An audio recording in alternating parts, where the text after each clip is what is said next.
So, I have people wondering what made me build the Exodia deck I have. Did I net deck? Or how did I come to the build I have right now? I don't net deck Exodia builds. I don't net deck none of my decks.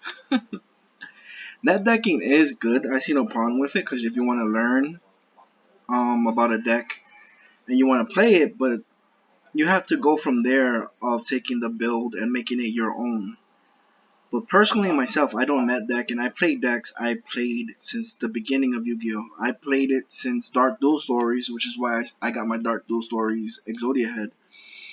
I had the Blue Eyes White Dragon DDS, but I lost it when I joined the military. Um, I stopped playing on the most part because I went overseas in the military, and is when your mind's occupied, you can't do stuff. So I left right before. I left when Pendulums got introduced, like the anime and everything. Ugh, annoying neighbor's dog. But um, my current wife, um, I always play Yu-Gi-Oh with her on the Switch and on computer. She sees me playing and everything, and said, "Why don't you play your real life cards? Do you still have them?" And I was like, "Yeah, I do, but they're super outdated. I would need to know what to do to make them better." So I learned about links and everything, and links are way cooler than pendulums. And I just had to find a way to make my decks that I play and love relevant. So what you're looking at now is my Exodia Appropriate deck from 2013.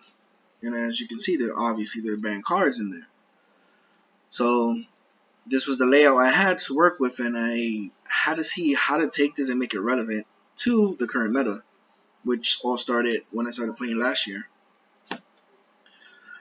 So with all of these cards, I didn't know where to go from them. Like, I knew what the meta was. It's just combo decks dominating and other decks just overpowering. But then she bought me a pack of cards, and it came with this card, Draw Fate. And as you can see, if your life points is lower than your opponent's life, and your opponent controls a monster with the highest attack on the field, even if it's a tie, reveal 3 cards with different names and from your deck, place them on top in random order, then draw 1. For the rest of the turn, after this card resolves, you cannot set spell or trap cards. Also, you can only activate one more card effect after this, whether it's a monster effect or a spell or trap, and you can't set cards. So I don't know, I just kept looking at this card over and over again. I'm like, you ever seen a card and you just like, there's something about this card that has potential and I want to make it work. So then I was like, why not? I held on to this, and this came out, believe April of 2019,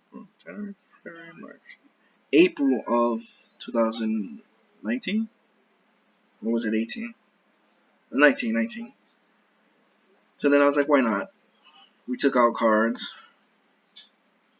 obviously because they were banned. We threw in Dark World Dealings.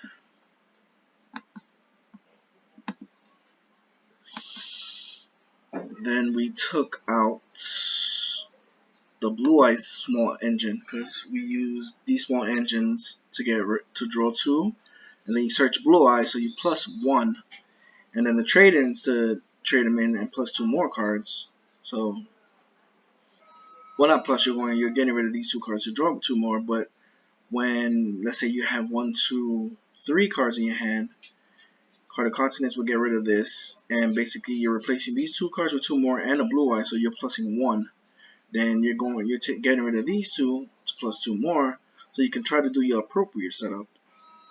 But we took them out. That was a small engine that we put in there and we made in our appropriate deck. Like, we don't play decks that everybody else plays.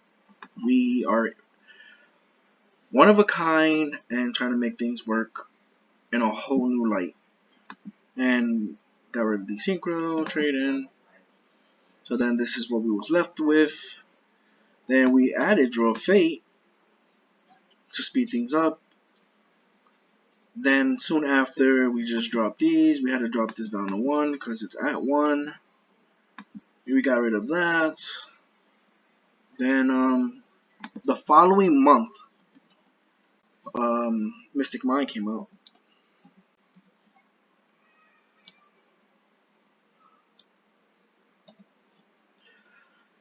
And when we saw this card, we were like, if your opponent controls more monsters than you do, your opponent can activate their effects or declare an attack if you control monsters less than them, and they can attack you or anything.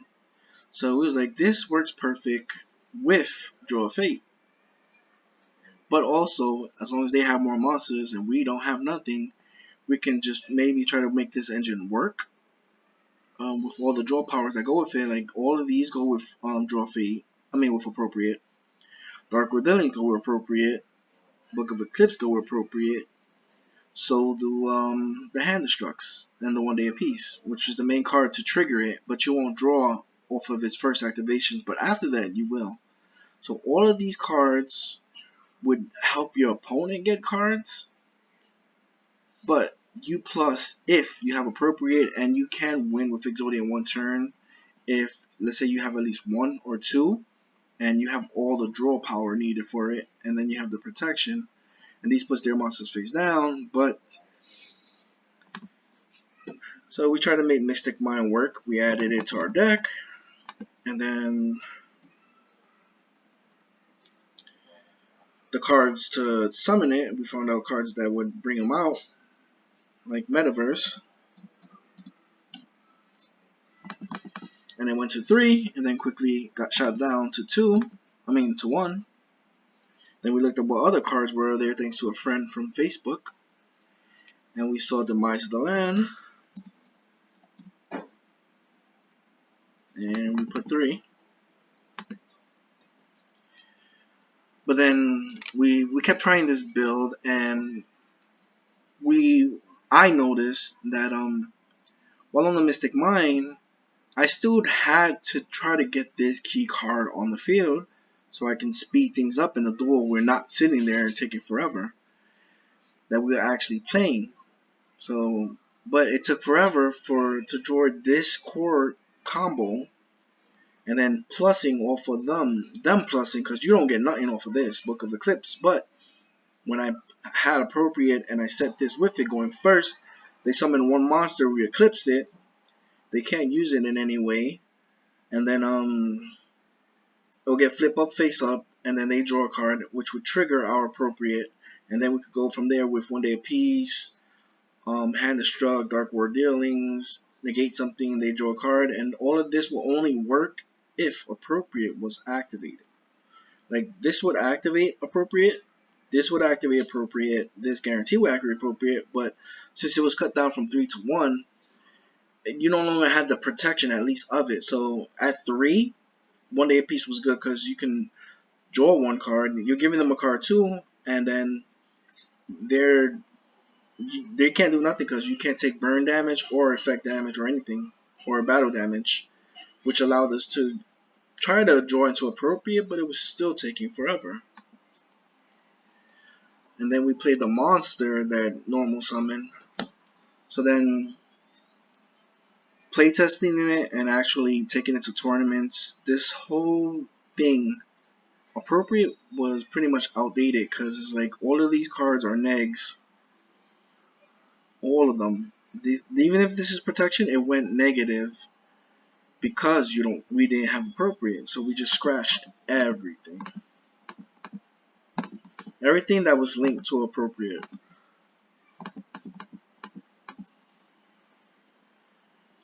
Which led us with these cards. Emissaries, we changed that out. We took that out. We left the Sangangs, and then we upped Sangang since it was eroded and switched off of the ban list.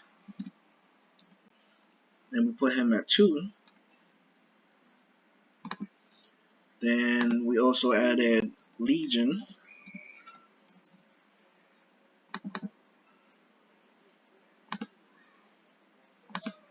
And then from a YouTuber, I forgot his name, we found out about Dark Factory or more production,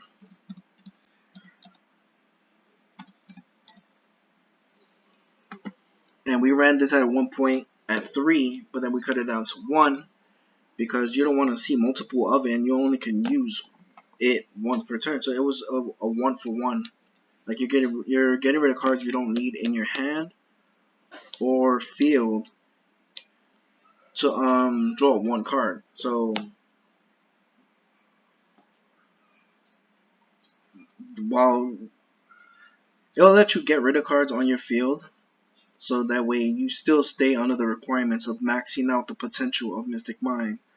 So you'll set, even if you summon a monster, you'll set Sangang. You'll never summon them, just in case they solemn it or anything. I would set it and then activate the trap card to send it to the graveyard to draw 1. And not only that, you're triggering their search as long as you don't get solemn striked. So it +1. So we left this in. And it worked perfectly with Mystic Mine because going first, you can play Mystic Mine. You can set Sangang, Legion, or any of them. You can even set one of the pieces if you want to guarantee get the lock. Then play Mystic Mine, set Dark Factory. As soon as they summon a monster, flip up Dark Factory, send your monster to the graveyard. They're locked on the Mystic Mine by itself. They can't ash you because Mystic Mine is in full effect. You're sending the monster as cost, and they can't do nothing. We also ran Field Barrier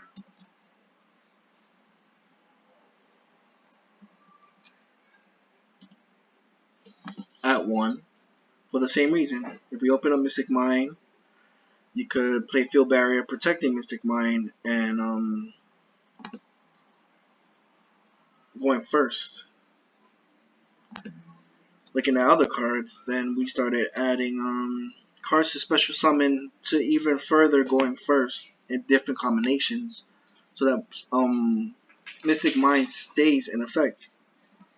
We went with the normal summon first, but then we switched it up when finding out from another YouTube subscriber, why not try Silent Wabi? And at one point we had this at 3, but we're comfortable at 2. After you consistently playtest the deck over and over again to see where you want to go from there. And then we dropped the Mice of the Land to 1 and added the field card that searches them. I'm sorry, I'm not typing it because I have my deck in my hand. I was going to do this visually, but I don't have all the cards needed, so I figured I'll do it on here. And we added the Forming.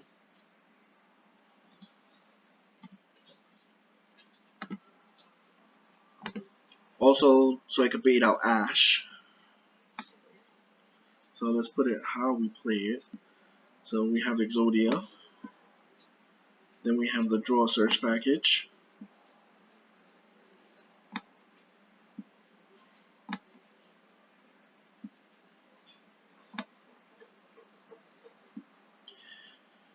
Then, well, this is really the key card, so we'll put that next to it. So we have the Draw Search package, which is small. And not only that, Dark Factory Remote Production works with other cards and everything, and you're going 1-for-1. Wow, that's all you really need to do is like a steady upstart without them getting life points. And as you see in other videos, that's basically all you're doing. We got the Mystic Mines as the last packet.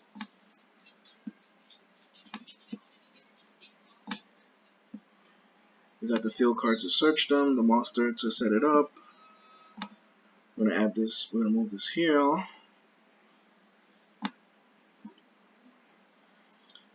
Then we got the Mice of the Land. This also goes up here, up there. We got the barrier. So going first, if you're going first with the deck, it's not a blind second. It's a control draw because you're controlling what you're doing. Not only that, with everything, like you're controlling everything. So you're literally controlling what you draw. and Mystic Mine is a part of it, but it's not a Mystic Mine deck. It's an Exodia deck. Exodia Control. This is just controlling your opponent from doing anything, and as long as with all the other cards, recycling to get out the cards. Then the pluses. Then we were told about Pot of Extravagance, which I personally didn't know about until I was told about it. And yeah, it has a negative with it, but you just want to draw to set up your control, and then you go for your combo of Draw Fate. But it's not an OTK deck per se. Like, it really isn't an OTK. It's a control deck. So you can remove cards from play, draw 2 cards. That's perfectly fine. But this is the key card with 1 day apiece. I love doing it to summon Exodia at least in 4 turns, and Mystic Mime allows that to go through uninterrupted. We also added Upstart, making it basically a 41 card deck. But not only that, it makes it a 49 card deck. I'm bugging. 39 card deck, but also allowing you to play Draw Fate, because you're giving them 1,000 life points, drawing a card. You're basically a 39 card deck, and then it initially triggers this as long as they have a monster with the highest attack, has to be face up, so that way you can go into the combo and go into Exodia. Another card that helps trigger Draw Fate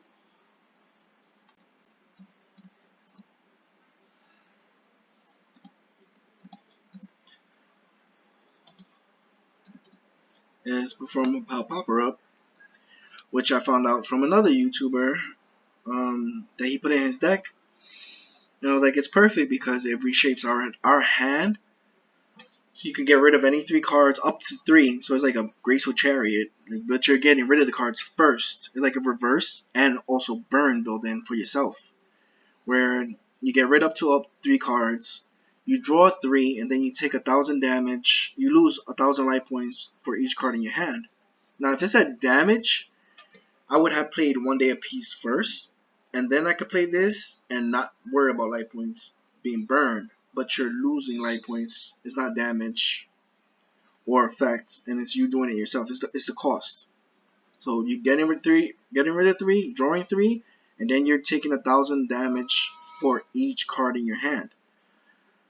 Which, if it's set up right, your opponent will be having the monster. You have less life points, and you can go into your Draw Fate. That's all you're doing with this deck, is trying to go into your Draw Fate. If you have the same life points and you have a monster and they don't, you cannot play this, and then you're just sitting there. Like, the whole objective is, this is the key card to get to your win condition. So these 2 cards help set up for Draw Fate, and going from there. This just helps you dig, Extravagance just helps you dig deeper. So go into it. This recycles monsters. You get 1 day apiece. You got the Draw Search package, which also works well with Mystic Mine. Like, you're maximizing your deck's potential at using every card at your disposal in your deck. So even going first, or even if they have 1 monster, you can set after this card has already been set, and you can activate it. Next turn, you can set, activate, send to graveyard to draw, and they'll still be left on the Mystic Mine by themselves. And it's a steady going 1, like you're drawing and searching, drawing and searching. So you're going +1 with this combo, and it's just a little thing. And then you can even send the pieces if you want, just to initialize the lockup. And don't worry about them being removed from play, because we have things for that. So we got those. We got the Draw Search package. We got the Mystic Mine with the Silent Wallaby, the Terraforming, the Metaverse. We got the Field Barrier. Then, of course, you want protection from everything. So, what was the perfect card for this? Solemn Judgment.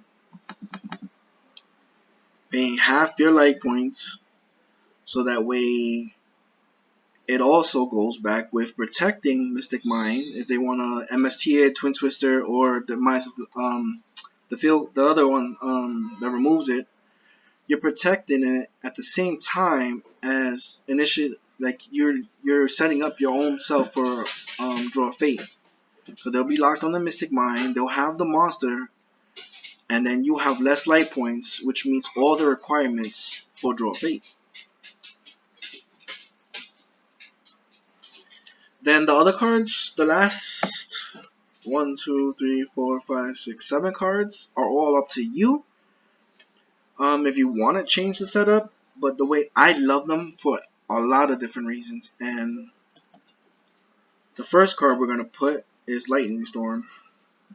You can change this out for anything else you want, but if you go second and they have a full board, you want to play, you want to interact, and then stop them from playing.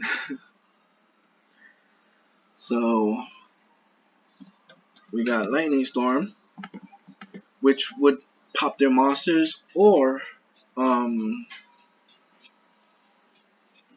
their back row, which you're more aiming for their back row than anything. So if they set a monster and they set like 5 back rows, you're playing Lightning Storm to get rid of their back rows, and then since they have a set monster, it really can't do nothing. You could drop the mine. So we run these at 2 for that reason.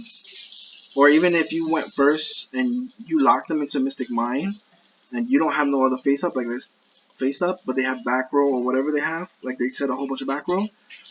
You drew into your second Mystic Mine, or searched it with added it to your hand with terraforming, or added it to your hand with Metaverse, because you can also add this to your hand. A Metaverse Mystic Mine from your deck. What I like doing is they think I can't play nothing, even if this is in hand, it's not dead. As long as my cards are face down, or my back row, like if this is not activated and this is not on the field, all my cards are basically face down. I'll set the second Mystic Mine, then Lightning Storm their back row, then activate the very Mystic Mine I set. Or, what I love doing too is setting the second Mystic Mine, it's face down, activating Silent on Wabi, gaining the life points, is letting them draw a card, even though I strongly feel and know it's meant to be something else, just like Lava Golem. But not going there. Set the second Mr. Mine, activate Wabi, get the life points back. They draw a card, then activate Silent Wabi. Doing that just so that since this activated, you can play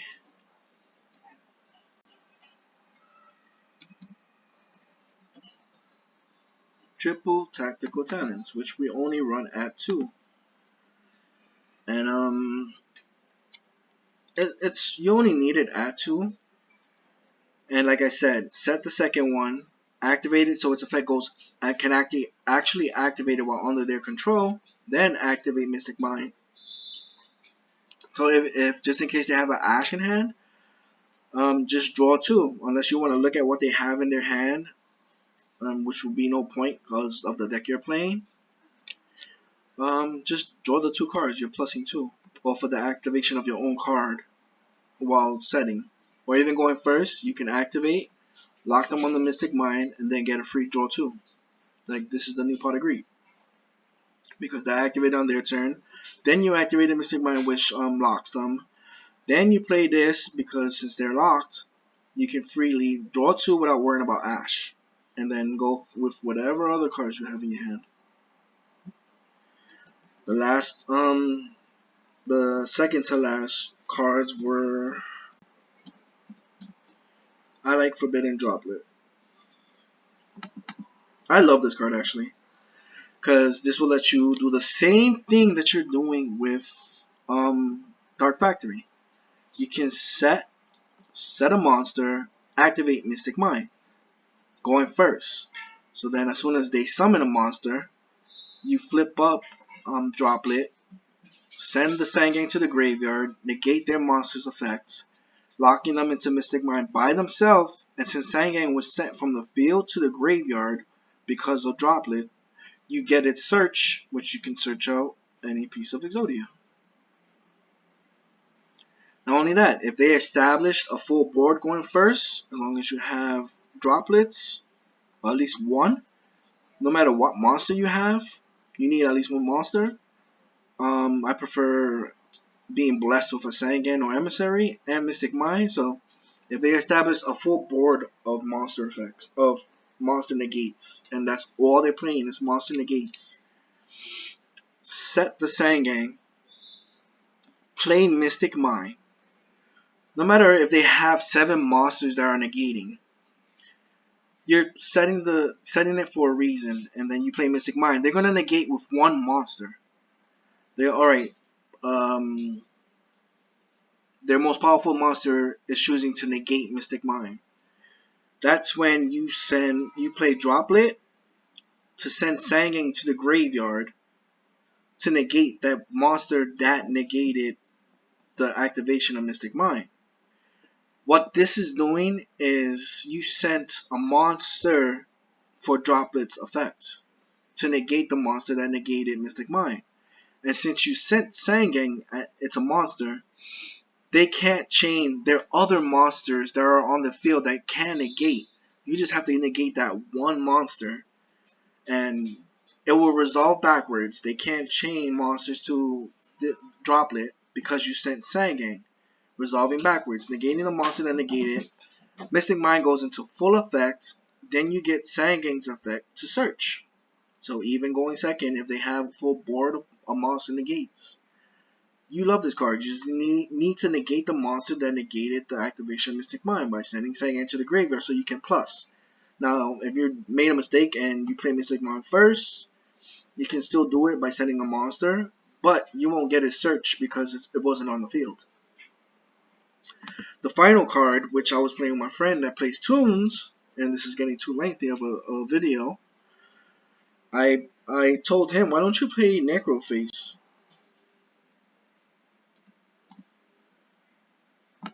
I said, why don't you play Necroface in your tune deck? Because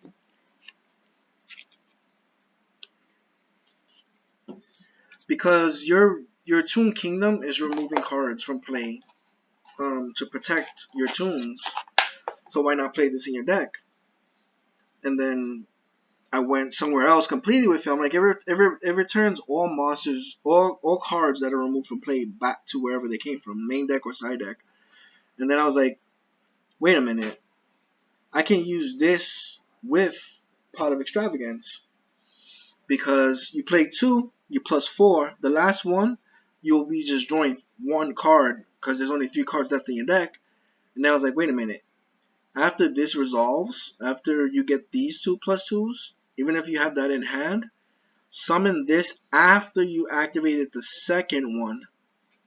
He will put back all the cards back into your extra deck, and anything that's removed, including if they were removed by play, if you had used them for the setup with Mystic Mine and Dark Factory Remote Production, you sent them to the graveyard and they call by the grave there, which is at 1 now, so you're good. But either way, if they DD Crow or whatever they did to remove your pieces, you're good because you have this as backup to put everything back. And the third Pot of Extravagance will be a +2 because you put everything back into your extra deck.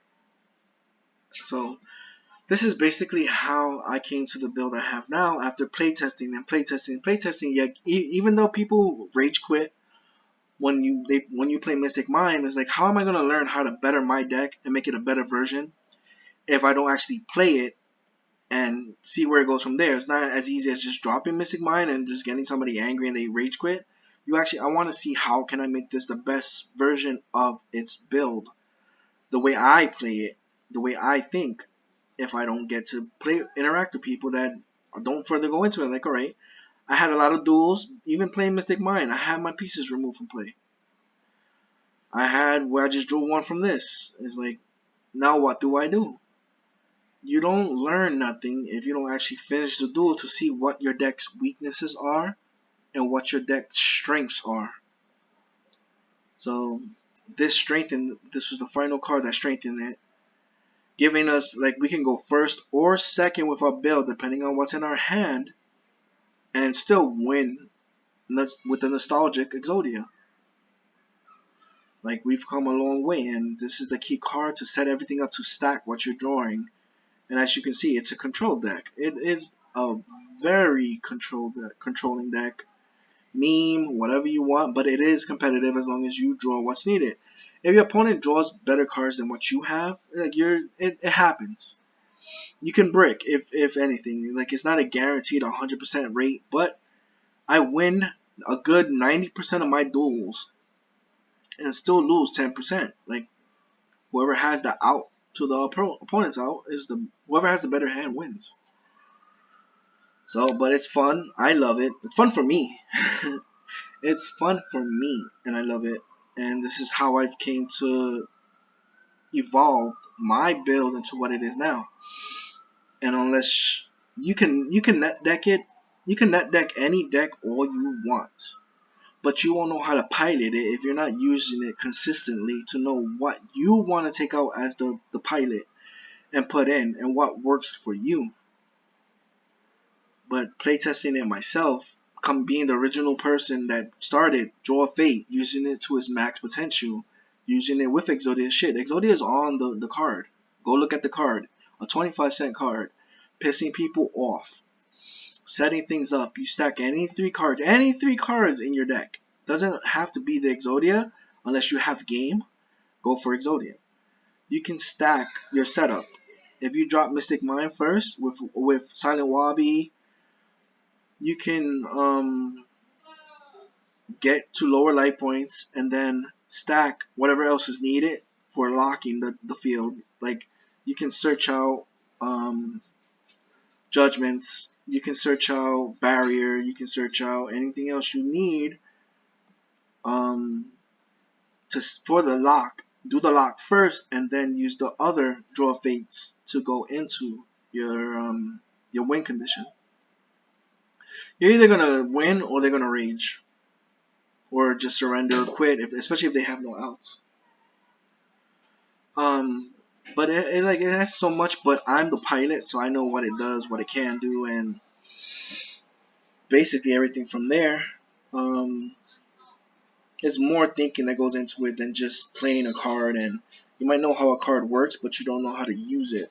Like Zane did. Zane was telling his little brother in the anime. But I maximize by using my deck to its full potential of its win condition. It's funny as hell to me when I still make Exodia relevant 2020 and then Draw a Fate. Like I said, my wife bought me a pack of cards and it came with Draw a Fate. I'm like, there's something about this card. Then the following month, Mystic Mind came out, perfectly worked with it. So once you're set up, you could go into your Draw a Fate, going into Exodia, and not worry about anything. Now I still get a rush when I don't have the solemn sets and I just have this on the field with Silent Wabi or this. I still get a rush of I have to win with Exodia. The excitement for me is I have to win with Exodia with if I don't have these set, or they're gonna MST Mystic Mind and I'm gonna get punched in the face, and it's who's gonna get that card first. I'm gonna either get Exodia first, or are they gonna get the out first and still win with their combo deck? Alright, so the video is real long, and that's basically how I came to the build I have currently. There's always room for improvements. You can take these out if you don't want them. You can take these out if you don't want them. They work great for me the way I use them.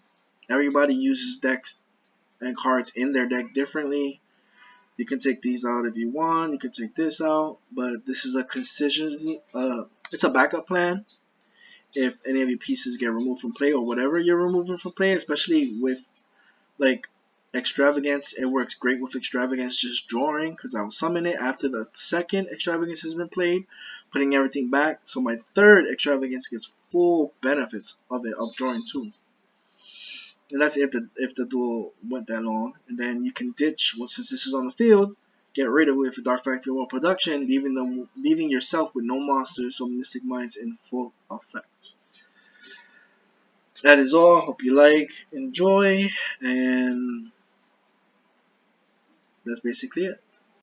Have a great night, day, whatever you're going through. Just play what you love and make what you love work for you. You don't have to be a sheep.